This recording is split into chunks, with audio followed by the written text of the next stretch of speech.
Anastasia Gainadinova from Whoosh. So, hello everyone. It's going to be about communication. It's about how to get what you want with a good word and a revolver. And about more than that. 5 years ago, when I was a beginning auditor and I came for an on-site audit, and an on-site audit, you have 3 days. And right in the very first moment when we were sitting in the meeting room and my interface tells me that the next person you're going to interview is going to be a very specific person. So this was an IB guy, right? The information security. And you can feel this stereotype. He used to be some kind of a KGB guy and so on and so forth. And just one glance, he threw at me, right? Told me everything I wanted to know about this little girl who's going to teach him all the right ways. We conversed for 10 minutes, and it was most as, I can't tell you this, I'm not in a position to disclose this, and I will have to ask my boss about this. And then I said, well, Maybe I will need to write you an email, and you will need to get the sanction for this for the boss. And he just nodded and walked away. And this was the end of our first interview. It's 3 days, right? And 2 of those days I spent in the meeting room. I was not let out of the meeting room in order to talk to people I wanted to talk to. This brings me to this old adage about the good word and the revolver. When I analyzed lessons learned from that audit, there were 2 lessons actually. One, you will have to talk to absolutely different people. And some of them will not be kind, some of them will not be honest, some of them will not be nice. And second lesson, whether I will get full, verified, relevant information that makes sense, wholly depends on how I shape the dialogue.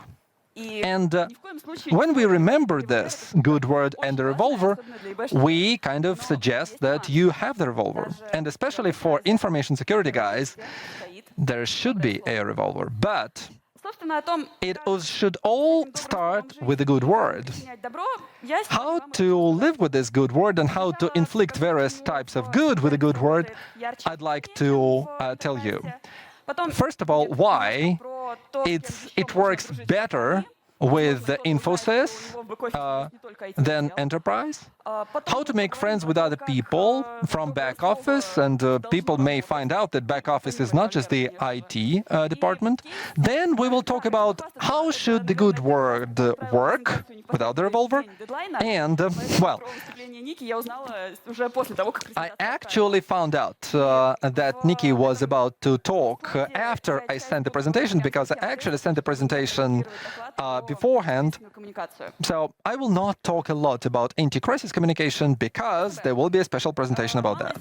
Now, SMBs, small and medium businesses, and why they're special in terms of info security. And first of all, I need to make a certain disclaimer. Process management and functional management are 2 different things. I know that. But let's reimagine these 2 things. Let's talk about a process as a certain sequence of actions that arrive to a certain outcome. We're not going to get the complex definition of a process. So this social definition of a process will be much more of what I'm going to talk about. And functional management. When you employ 20 people and you all sit in the same office, you are in a position to know everyone. When your company employs 200 people, and you have a vague idea of people's functions and who sits where and who looks like what. If your company employs 500 people, it's unrealistic to to get to know everyone. And you just try to find people by their corporate merch or corporate T-shirt or a key lock and so on and so forth. So this is where SMBs are special.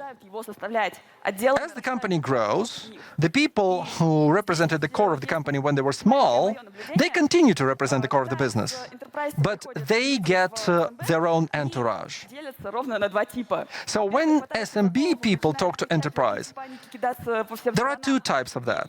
One, they push the panic button and they say there are no processes, I just can't work here, and they file for early retirement. The second type, they really try to find out everything about everyone, and they kind of integrate within the team and try to run in the same direction as everyone. The second type, they are, of course, more valuable, finding the points of commonality with everyone. Now, we go back to the revolver and to inflicting the good and kindness on everyone. We need to start with ourselves. Processes start at home. If you are InfoSec and if you see there are no processes in the company, you start building those processes with yourself. And if you show the capability, somewhere in the future, when your processes will become documented, they will become stable and so on, you will be comfortable with those processes and you can showcase this to everyone else. And the third thing, this is the core of the functional management, is when you have a function, you want to measure the performance of this function. And if you don't have stable processes, but they are in a transitional period, at least you have an InfoSec kind of person you can turn to and say, right, this is a problem, I don't know how to stabilize this. And this is very important because in a situation in which we have a John Doe, and John Doe got retired and he never let any documents away, but you need to have someone you can come, you can sit one-on-one, and they will tell you how it all works.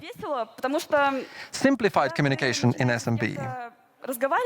This is where, for InfoSec, it becomes really jolly. Because when you talk about people, when you talk to people in SMBs, you can never be sure that you're on the same page. When you, for example, talk about the realignment of a specific report, the first question they ask you is, why do we need this report? Why do we need this agreement? And actually, you've been talking about this for a very long, but do we need this actually? So when you have personal communication and when you already know this person, you can come to them, you can talk to them one-on-one and say, this is the agreement, this is the information, right? And we need this for this purpose, this is the objective. So you can do this without the three layers of agreements and contracts and instructions and user manuals and whatever. And you do this just one-on-one without any intermediaries.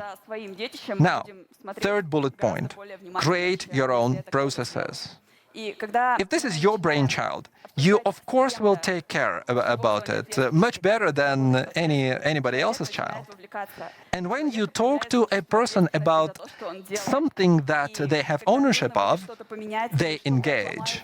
They are able to really take care of this. And if something breaks down, if something goes wrong, there is a chance that this person will remember about this before actually it's time to hit the panic button, because they have ownership of what they do. And it's your job to engage them in shaping the process in the first place. If you do that, it's much more likely that the person will take care of the process in the future. Now, the fourth bullet point is being flexible. Have you ever tried to change a process, a business process in enterprise? I don't see any sizable number of raised hands, but some people have raised hands, and you have my full sympathy. Because changing a process in enterprise is like you're trying to play the balalaika without trying to drop the accordion and actually trying to do a Paganini with your violin. Because you have to engage a lot of different systems, a lot of different other processes, a lot of different parts of the business without actually dropping the business. In SMB, you can split a process into several black boxes. Someone gets some input, someone generates some output, and you never know what's going on within this black box. And you can actually go into that black box and change something there. SMB is simpler. Enterprise is not. And one other positive thing from all this is that the processes are not big, and you can change them faster and check them faster. So this is a story about, we started this up after 10 different checkups and 10 different wrong-ups. And of course, if people are not convenient, not comfortable with your process, people will try to circumvent it, and they will circumvent it in ways you are not in a position to envisage or expect. And if you make a process in a convenient and comfortable way, nearly convenient and nearly comfortable, you at least will be in a position to know that something about your process is what your users are not comfortable with. And now, users, they are not just IT people. Because when people talk about security guys in a company, people talk primarily about IT security, but this touches at least 6 other parts of the business. Lawyers. Lawyers are actually people who can make sense of the gibberish that you get from a regulator, central bank, or new regulation, and so on. These are people who can talk in a bureaucratic language. I can't, and I'd like to thank my lawyers for actually making sense of the new laws and regulations for me. Secondly, lawyers they really watch all these compliance requirements that the government is heaping on your company, keeps on doing that. And for example, when you're talking to a counterparty and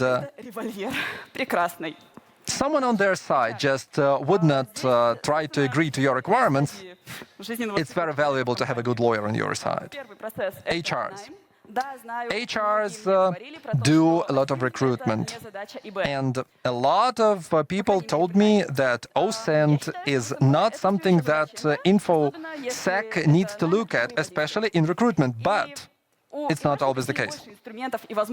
InfoSecs have much more experience and tools to get that information and to process this information than an HR. The information from OSINT that an InfoSec guy has is much different from what an HR guy can get. The second bullet point here is very tricky. From a legal standpoint, an InfoSec can't do anything to a guy in the company who breaks all the rules. Writing their login and password on a post-it or accessing the corporate system through an unsecure web browser and so on and so forth. Even if they have signed up for safety rules, we cannot impose sanctions on people, but HR people can. So if someone is delinquent, they need to face the circumstances. And we can provide the information, whether they will be punished, whether they will be fined, and so on and so forth, or people just tell them, well, please don't do it next time. This is the HR decision. And the third bullet point is problematic people leaving the company. So when you part with someone in a less than friendly way, it's very important to make sure that they forfeit all their logins and passwords, that you have checked all the services that they have visited around the SSH and so on and so forth. So you need to check whether the person is actually leaving. The third arm of the company that you're touching is internal controls and audits. These are the people who can show you what's going on. And InfoSec can see a lot of logs, a lot of events fired up by different parts of the information system, but what you can't see the economic impact on the company. Internal controls, vice versa. They can see what has happened.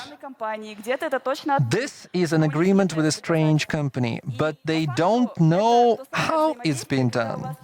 And if you come together, and if you look at it from both perspectives, one side knowing what has happened and the other side knowing how it has happened, this cross-fertilization puts you into a position to actually understand this was the login, a very weird login, that can have economic consequences, right?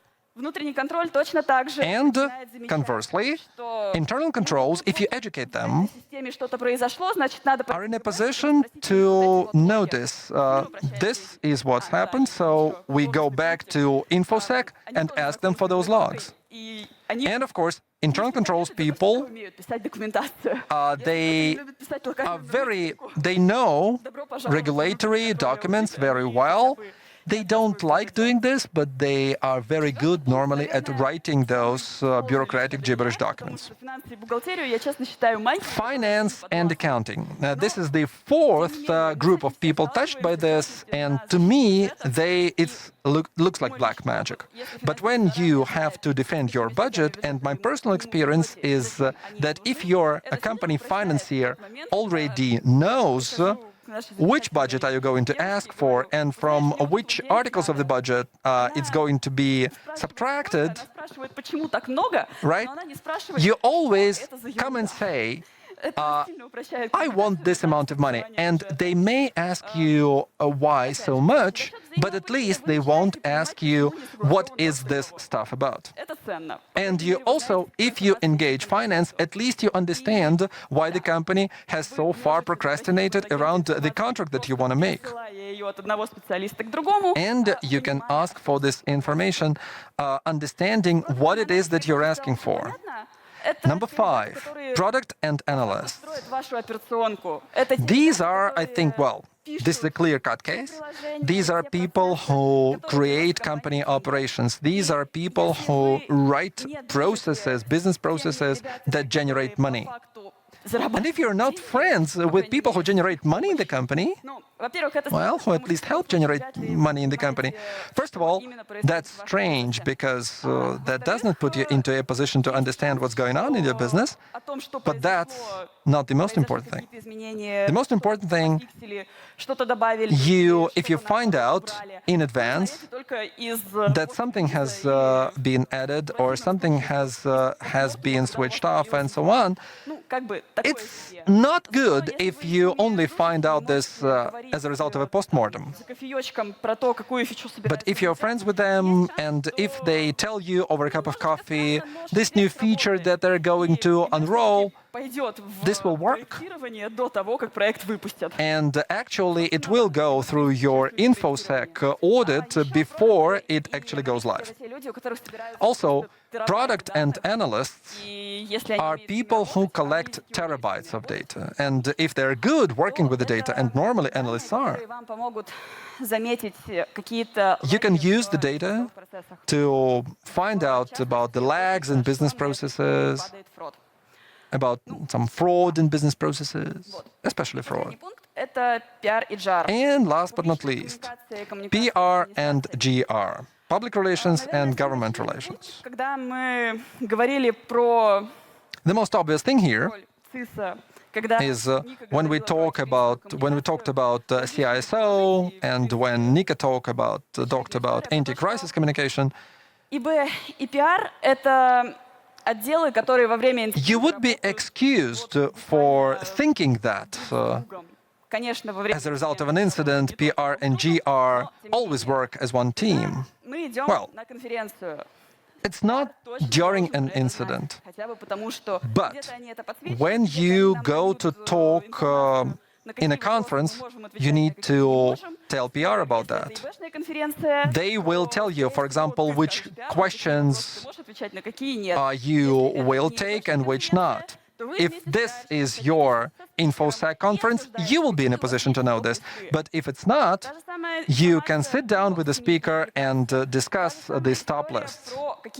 When your company gets published in media, every time there is some public communication, you need to talk to PR. GR is also very important how your company positions itself for the outside viewer. Maybe there are no risks to information security. But if you understand that you are on a map of strategic risks for the company, you would be well advised actually following what your GRs do and how they talk to government and how they position your company for the government. Now, how to inflict good and kindness on all these people? First of all, well, I don't have any universal algorithm because this is a human and human talking. There is no such thing as a magic pill and you eat it and you actually are good at talking to just about anyone. No, this is a skill. It can be improved, it can be advanced, but it's painful normally and there are a lot of lessons learned on the way. But there are several pieces of advice, right? So, our natural tendency is to talk about ourselves, but you've got to force yourself to talk about the interest of the other person. Second, you need to identify what is the marker of your trust, with anyone. So, if you actually say somewhere in public the production of minerals, for example, you have said the wrong word and they don't trust you anymore. They don't trust your expertise. Now, you need also to understand what the people who you talk to actually value. Is promise enough, or you have to go and do something? And you need to identify how you can be useful to each other. For example, I made this example with HRs, and InfoSec can give them enough information to promote a person, to advance a person, or to punish a person. For example, if a person, for example, passed the test for social engineering impact, or if they were faced with a phishing hyperlink and didn't take it, well, this is also information HR needs to know. All in all, I think there are 3 bullet points that I think are of universal value. One is presentations and slide decks. You need to have pictures with you. While the speaker is giving you something, you may kind of glance at a slide and then go back to your phone because you have kind of understood what he is going about. The second type of pictures that you need to have is schematics. Algorithms are your great friend if you talk to the technicians, to accountants, and so on. Please remember what you did when you went to school. You had your daily log, and at least I had a sheet of paper actually giving me a schematic, how to walk from school to home. You may not understand the numbers of houses and the addresses and so on and so forth. And the first thing we look at when we enter a building is the escape scheme. Escape schemes need to be understandable to everyone, irrespective of your language, irrespective of your IQ, and so on. And the third thing is cases and analogies. The simplest example is food. Food is a universal way to explain more or less anything to more or less anyone. You may not know anything about legal. A legal person may not know the difference between service and server. But when you talk about food, I think everyone has the same idea of steaks, apples, bananas, pears, and so on. So food is an analogy, but choose a topic that you both understand. You may play the same game, tennis or whatever, you both dance the same dance, you both like movies from the 1980s and so on. If you find a topic that you have a single view on, you find a point of commonality. If you don't have this point of commonality, you will have to spend a lot of time to understand your interlocutor, to be on the same page with them. And it's important not just to talk effectively to a person, but it's very important to actually establish your common wavelength. It's always very useful for a future.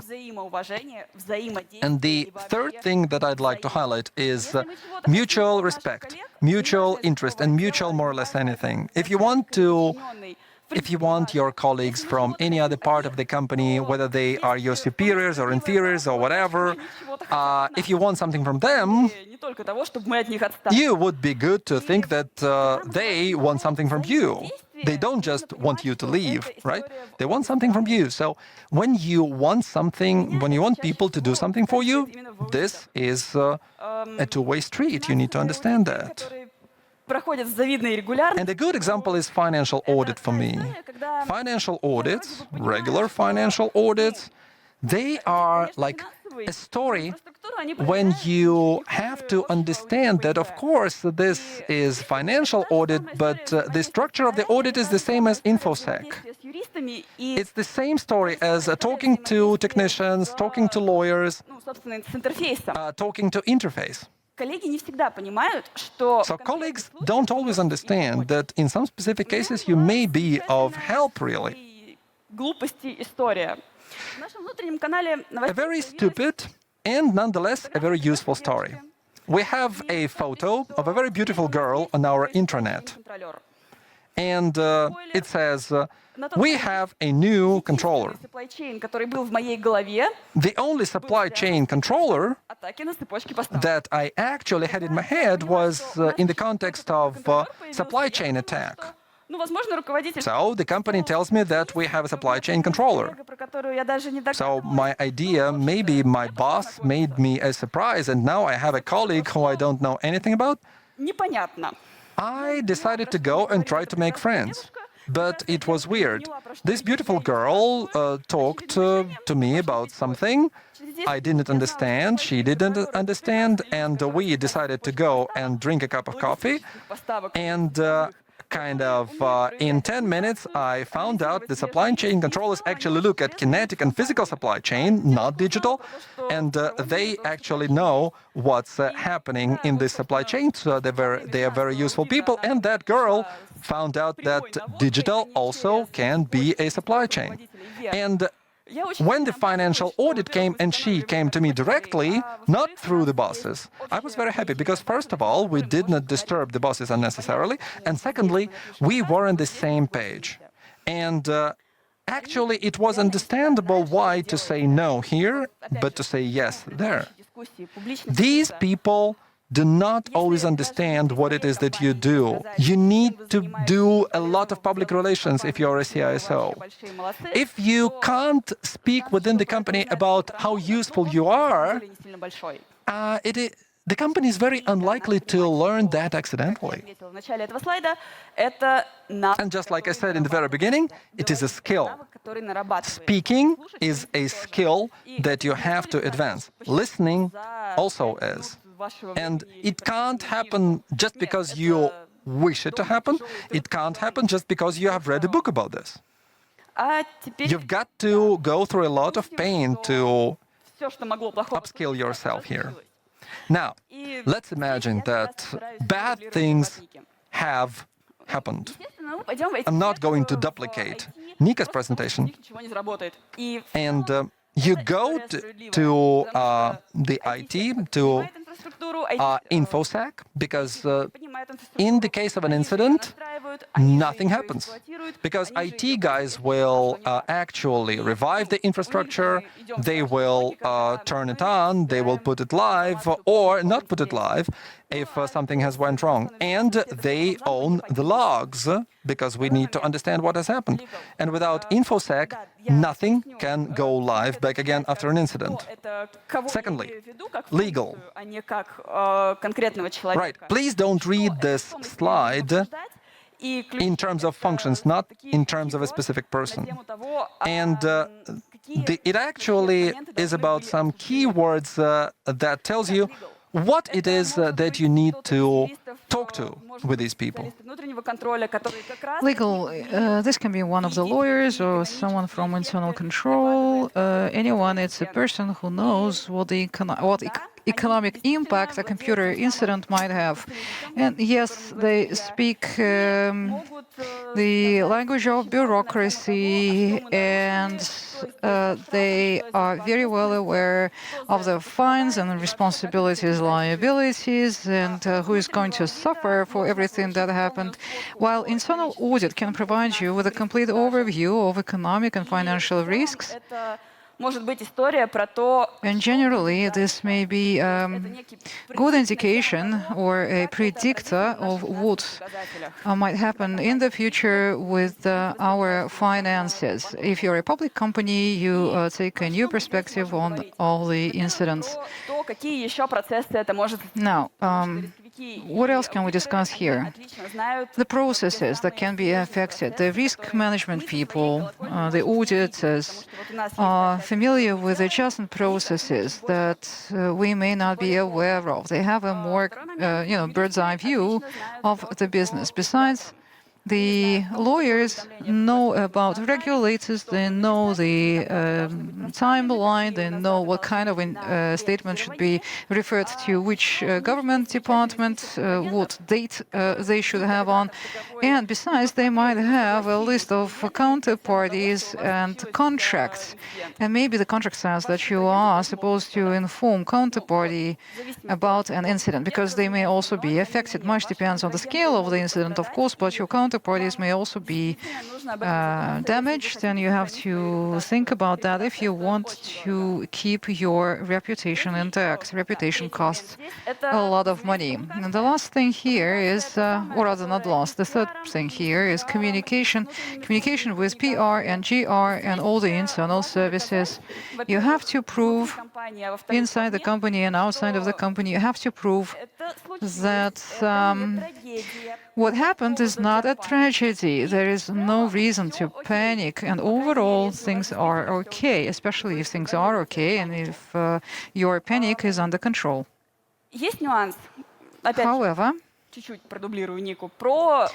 and I may be repeating what Nika has already talked about, the employees. The employees should get information that is true to life, and at the same time, it shouldn't be confidential. If the information that you are sharing with your employees leaks, because people will be asking them, they have friends, they have family, and the family has heard something about what happened in the company that gives the job to the loved and dear one, so there is no reason to deny the incident or the leak, but you can say that, yes, indeed, this is what happened, our IT people believe that this is what happened to our internal system, so basically give them a narrative that will be easy to remember. The employees will not be able to remember a complex story. They will invent something instead of a complex story. So give them something simple and something that they can share, because this will make your life simpler. You will you are preventing the cleansing after the incident. And then when GR comes to you, again, you have to give an honest answer, but at the end you are compliant, and there are documents that you are compliant, and you share them with the GR. So tell them the truth,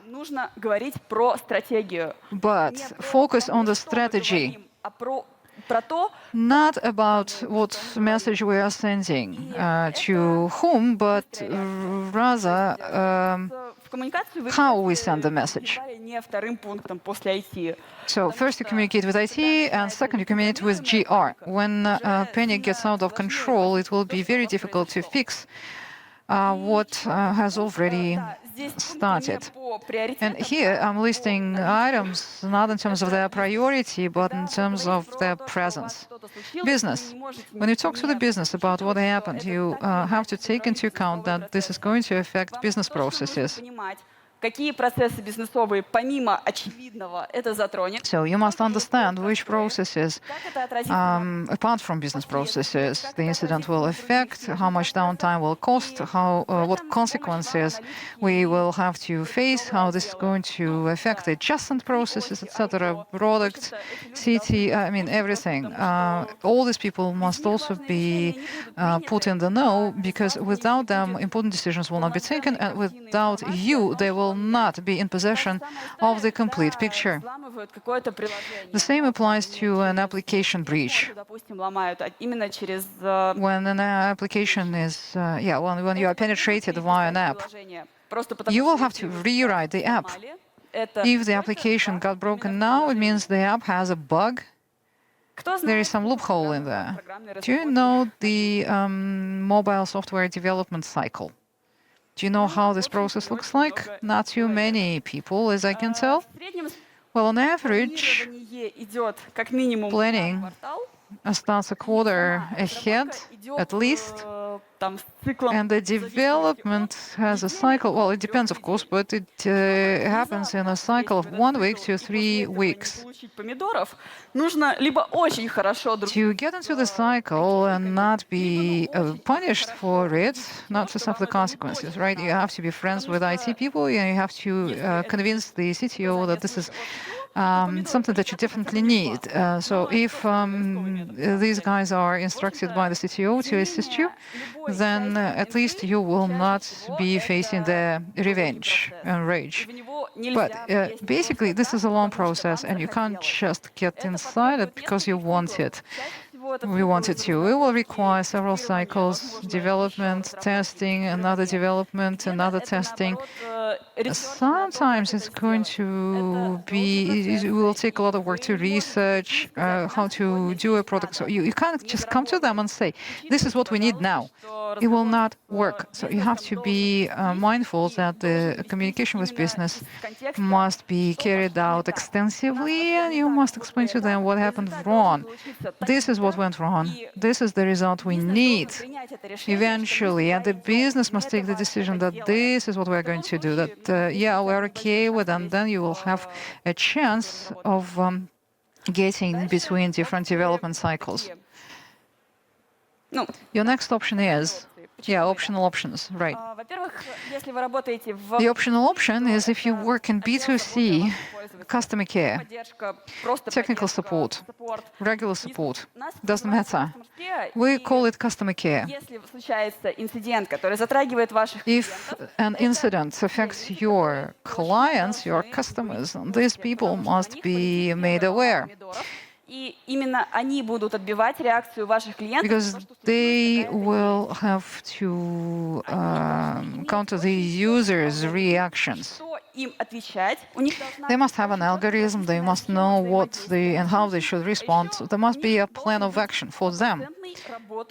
And they must also have 100% working channel for escalation. Sometimes a person wouldn't know what to do and how to behave in a particular situation with a particular user. Well, not everyone is stress resistant. It's something that evolves with time. But if that person doesn't know what to do, then this person should be able to escalate the problem or request assistance. Incidents are very sensitive to the speed, really, the speed at which you move. The customers must understand what you are doing, and they themselves shouldn't have choices, really. They should have a linear sequence of actions to which they must adhere. Now, what you're talking to them about is which words we use and which words we do not use. We say that there is an incident. We're not saying that there was an attack. Well, of course, it depends, but if you declare that, if you disclose the incident, then the support must be able to attach links, maybe not to Uncle Sam's Telegram channel, but to some sources that are credit-worthy. In finance, be friends to finance. They're the source of money. If after the incident you will have to change the infrastructure, a lot of money will be required, and if you are friends with them and have been friends for a long time, you must remember. It helps really if you discussed the infrastructure investments before with them. The finance will not be happy, but at least they will accept your need.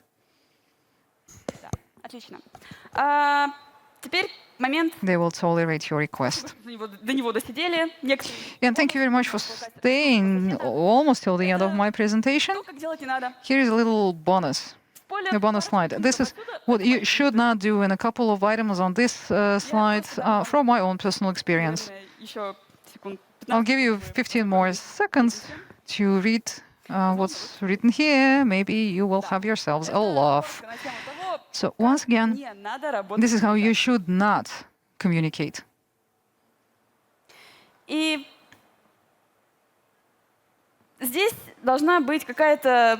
probably I should be finishing with some important lesson learned, some, insights, some profound takeaway. But communication is very personal, it's very intimate, so I can't really give you a list of recipes. I can only give you a general advice, and this is the advice that you heard during the previous session. Learn to talk to people so they would listen, and learn to listen so that you hear what colleagues are telling you.